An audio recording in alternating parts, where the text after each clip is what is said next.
ચાલો વિદ્યાર્થી મિત્રો, આપણે પાઠ 14 ભણ્યા સાકરનો શોધનાર. એ હવે એની વાત કરતાં સાકરનો શોધનાર એ શીર્ષક યથાર્થ છે કે નહીં તે આપણે જોવા માટે પાઠની અંદર એક પ્રસંગ આપ્યો કે અંજન શું કરે છે કે કોલસાને વાટીને એમાંથી સાકર મળે છે કે નહીં એવું એણે વાંચ્યું હતું.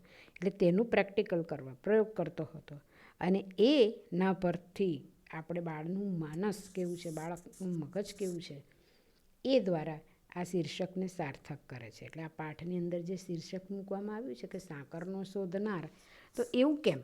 અંજનનું કંઈ વાત નહીં, કંઈ નહીં, પણ પ્રસંગ કયો છે કે સાકરને શોધવાનો પ્રયત્ન કરતો હતો.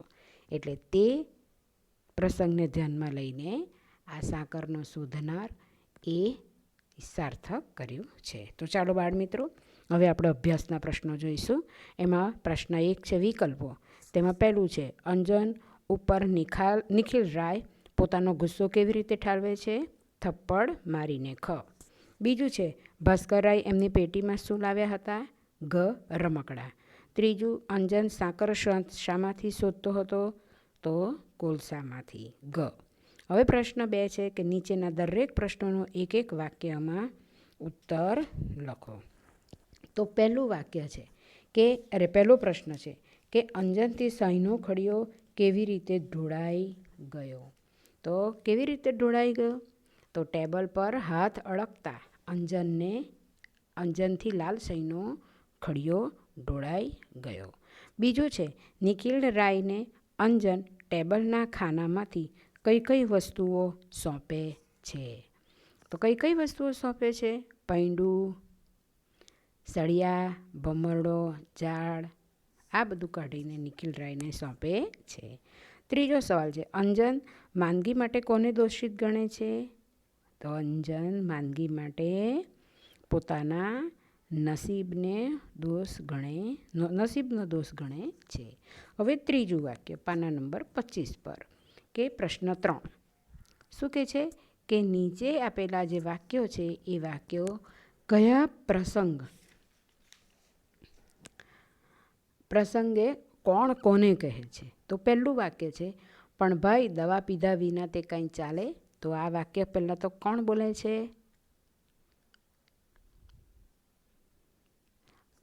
અને કોને કહે છે અને કયા પ્રસંગે? તો અંજનનો દવા પીવાનો સમય થઈ ગયો હતો, પણ અંજન દવા પીવાની ના પાડે છે. તે કહે છે કે દવા કેવી લાગે છે? કડવી લાગે છે. અને દવા પીધા પછી એની આંખે અંધારા આવે છે. આવું સાંભળીને પેલું ઉપરનું વાક્ય કોણ કહે છે? કિન્નર પોતાના ભાઈને કહે છે. બીજું વાક્ય છે બાળકોનું ભવિષ્ય એમની માતાઓ જ રગડોળે છે. તો આ વાક્ય નિખિલ રાયને અંજનની ફરિયાદો અને નકામી પ્રવૃત્તિઓથી જ્યારે ગુસ્સો આવ્યો હતો ત્યારે એ ગુસ્સામાં અંજનને ધમકાવે છે અને તે વખતે પેલી કિન્નરી આવીને કહે છે કે અંજન તને માં બોલાવે છે. ત્યારે નિખિલ રાય કહે છે, ઉપરનું વાક્ય બોલે છે. હવે ત્રીજું વાક્ય છે પણ પીળા રંગનું શું થશે?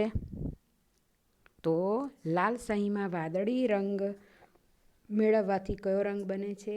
જાંબુડો રંગ બને છે. એ બને છે કે નહીં એની ખાતરી કરવા માટે અંજન પેલા બ્લોટિંગ પેપર પર લાલ ડાઘા જે સહીના પડ્યા હતા તેમાં પેલી વાદળી સહી ભેળવતા હતા. તેનાથી જાંબુડો રંગ તો થઈ ગયો એટલે એ ખુશ થયો, પણ પછી એને પાછો વિચાર આવ્યો અને પેલું વાક્ય બોલે છે. એ વિચાર કરે છે કે પીળા રંગનું શું થશે? એ મનમાં વિચારે છે. બરાબર છે. આમ હવે છે પ્રશ્ન 4 ખાલી જગ્યા પૂરો. અંજને લાલ રંગમાં વાદળી રંગ મેળવતા કયો રંગ મેળવ્યો? જાંબુડો. બીજું છે કિન્નરી અંજનને ખાલી જગ્યા પૂછવા આવી હતી. 17 સતા એ ઘડીઓ પૂછવા આવી હતી. ત્રીજું અંજન કિન્નરીને ખાલી જગ્યાને મદદ કરવાનું કહે છે. કોને? માને મદદ કરવાનું કહે છે. ભાસ્કર કાકા બાળકો માટે શું લાવ્યા હતા? ખાલી જગ્યા લાવ્યા હતા રમકડા. અંજન કોલસામાંથી ખાલી જગ્યા શોધવા માંગે છે. શું શોધવા માંગે છે? સાકર શોધવા માગે છે. હવે છે સ્વાધ્યાયના પ્રશ્નો. તો સ્વાધ્યાયના પ્રશ્નોના લખ્યું છે કે પ્રશ્ન 1 પાઠના આધારે પ્રશ્નોના ઉત્તર લખો. તો પ્રશ્ન 1 છે કે અંજન કેવી રીતે રંગ મેળવવાની મથામણ કરે છે? તો અંજન કેવી રીતે રંગ મેળવવાની મથામણ કરે છે? તો લાલ રંગમાં વાદળી રંગ મેળવીએ એટલે જાંબુડો રંગ થાય છે. પીળામાં લાલ મેળવીએ તો નારંગી રંગ થાય છે. વાદળીમાં લીલો મેળવીએ એટલે એમ અંજન આ રીતે રંગ મેળવવાની મથામણ કરે છે. આ બધું યાદ રાખવાની મહેનત કરે છે, પણ એમાં તે ફાવતો નથી. બીજું છે અંજન કિન્નરી પર ખીજાયા પછી કઈ લાગણી અનુભવે છે? અંજન કિન્નરી પર ખીજવાઈ જાય છે, પછી એને પાછળથી કઈ લાગણી થાય છે? તો બહેનને દુભાવ્યાની લાગણી અનુભવે છે. ત્રીજો છે નિખિલ રાયને અંજનની કેવી પ્રવૃત્તિઓ ગમતી નથી? તો અંજનની કઈ પ્રવૃત્તિઓ નિખિલ રાયને ગમતી નથી? તો એક દિવસ બારીને એણે કાચ ભાંગ્યા હતા, બીજા દિવસે બાટલી દવાની તોડી હતી, ત્રીજે દિવસે સાંઈ ઢોળી હતી અને કપડાં બગાડ્યા હતા, આખા ઘરમાં ડાઘા પાડ્યા. આ નિરંજન રાયને અંજનની આ બધી પ્રવૃત્તિઓ ગમતી નથી. ચોથું છે અંજન કેવી વ્યથા અનુભવે છે? તો અંજનને કેવી વ્યથા અનુભવે છે? તો અંજનને તેના પિતા એનું મનગમતું કામ કરતા સતત ટોક્યા કરે છે અને એને વઢે છે. તે અંજન પાસેથી પરોયડું, ભમરડું, લખોટા આ બધું તેણે રમવાના સાધનો લઈ લીધા છે. આથી તેનો આનંદ મરી ગયો છે. પિતાની બીકથી તે માંદો પડી જાય છે. અંજન માને છે કે તેણે તડકામાં ખૂબ જ કૂદાકૂદ કરી એટલે એને તાવ આવ્યો છે. તેની મા માને છે કે તેના બાપુ વઢ્યા ન હોત તો તે માંદો ન પડત. તેની બેન કિન્નરીને એમ લાગે છે કે ભાઈ તેના વાંકે માંદો પડ્યો છે, પણ અંજન માને છે કે બહેનને દોષિત ગણતો નથી અને એ તો પોતાના નસીબનો જ વાંક કાઢે છે. આ વ્યથા અનુભવે છે. પાંચમું, ભાસ્કર રાયનો અંજન વિશે શો અભિપ્રાય હતો? તો ભાસ્કર રાયે અંજન વિશે શો અભિપ્રાય કર્યો હતો? તો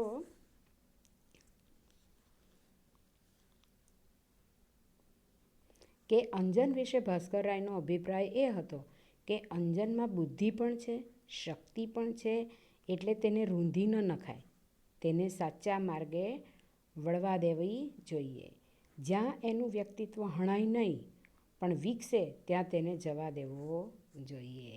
એ કુલસામાંથી સાકર શોધનારો એ કોઈક દિવસ જગતને નવું અજવાળું પણ આપશે, એવો એમનો અભિપ્રાય હતો.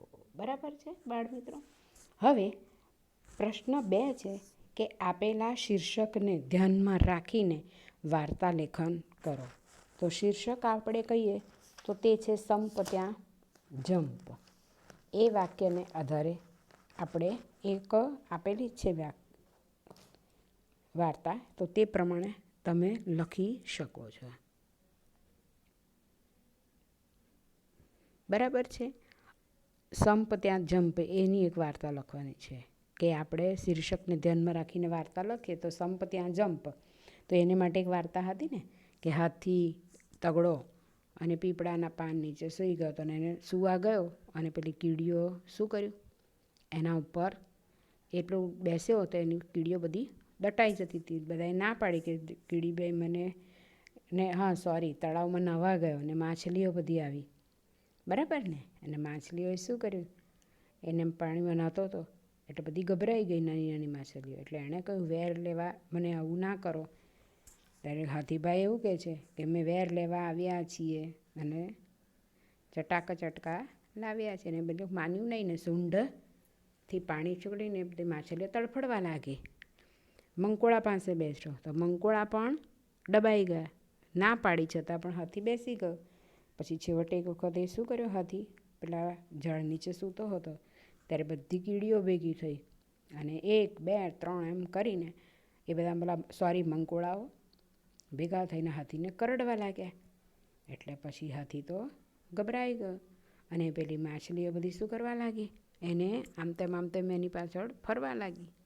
એટલે એને ગલી પછી કાનમાં થવા લાગી. આમ પછી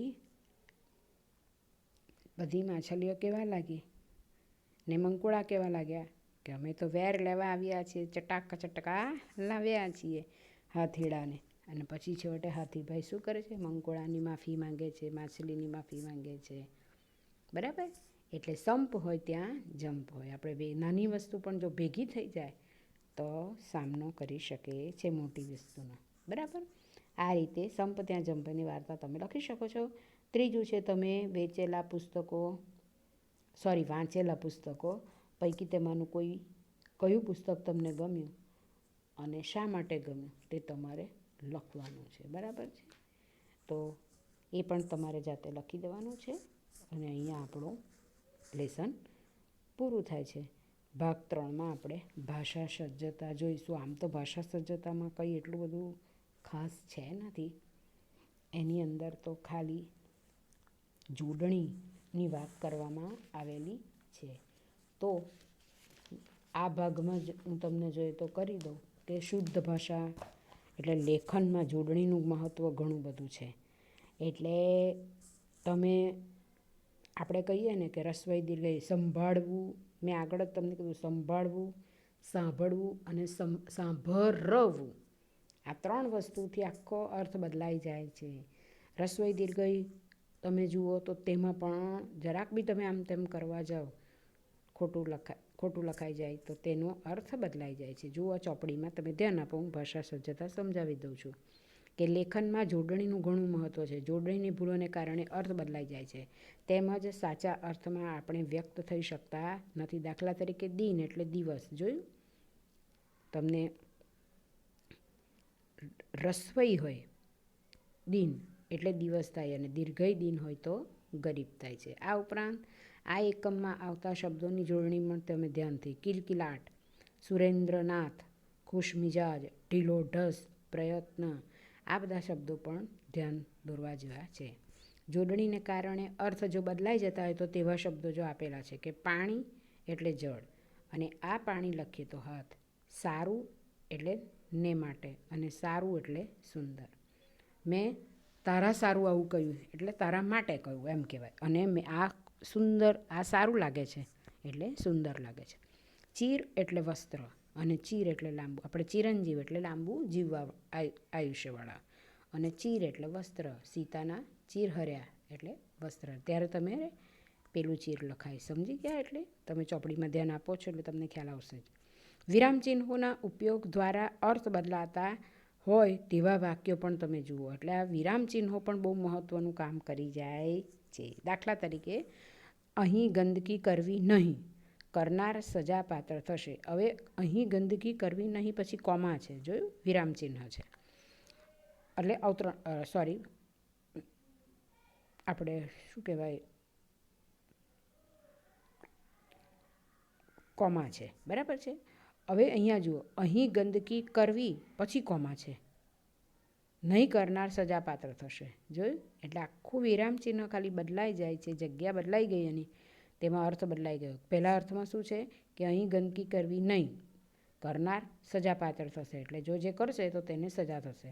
બીજા વાક્યમાં શું કહે છે, અહીં ગંદકી કરવી એટલે અહીંયા ગંદકી કરવાની, નહીં કરે તો તે સજાપાત્ર થશે. કે આખો અર્થ બદલાઈ જાય છે. આમ વિરામચિહ્નોમાં બીજું એક વાક્ય બી એવું છે કે કોઈએ ચોરી કરવી નહીં, કરનારને જેલમાં પૂરી દેવામાં આવશે. એટલે કોઈએ ચોરી કરવી નહીં પછી કોમા, કરનારને જેલમાં પૂરી દેવામાં આવશે. હવે જુઓ, કોઈએ ચોરી કરવી, નહીં કરનારને જેલમાં પૂરી દેવામાં આવશે. એટલે કરવી પછી કોમા મૂકીએ તો અર્થ બદલાઈ જાય છે. બીજું વાક્ય છે તમારે મારી ચિંતા કરવી નહીં. બરાબર? અહીં હું તમારી ચિંતા કરું છું. બરાબર? એટલે અનુસ્વારનો યોગ્ય રીતે ઉપયોગ ન થાય તો પણ અર્થ બદલાઈ જાય છે. ચિંતા અને ચિતા, અનુસ્વાર એટલે સમજ પડી? તમારે મારી ચિંતા કરવી નહીં. એટલે મારી ફિકર કરવી નહીં અને હું તમારી ચિંતા કરું છું. તો શું થાય? હું તમારી ચિંતા કરું છું. ચિંતા એટલે સૈયા, મરણ સૈયા કહીએ ને તે ચિંતા કહેવાય. એટલે આખો અર્થ બદલાઈ જાય છે. એટલે આમ શુદ્ધ ગુજરાતી ભાષા લખવા માટે શબ્દોની સાચી જોડણી તેમજ યોગ્ય સ્થાન, એના અનુસ્વારનો ઉપયોગ કરતાં આવડવું જોઈએ. જો એની સમજ ન હોય અને ખોટી જોડણી કરી હોય તો આખા અર્થ બદલાઈ જાય છે.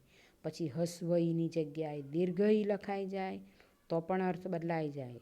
જોયું ને મેં તમને આગળ કહ્યું તેમ દિન અને દિન.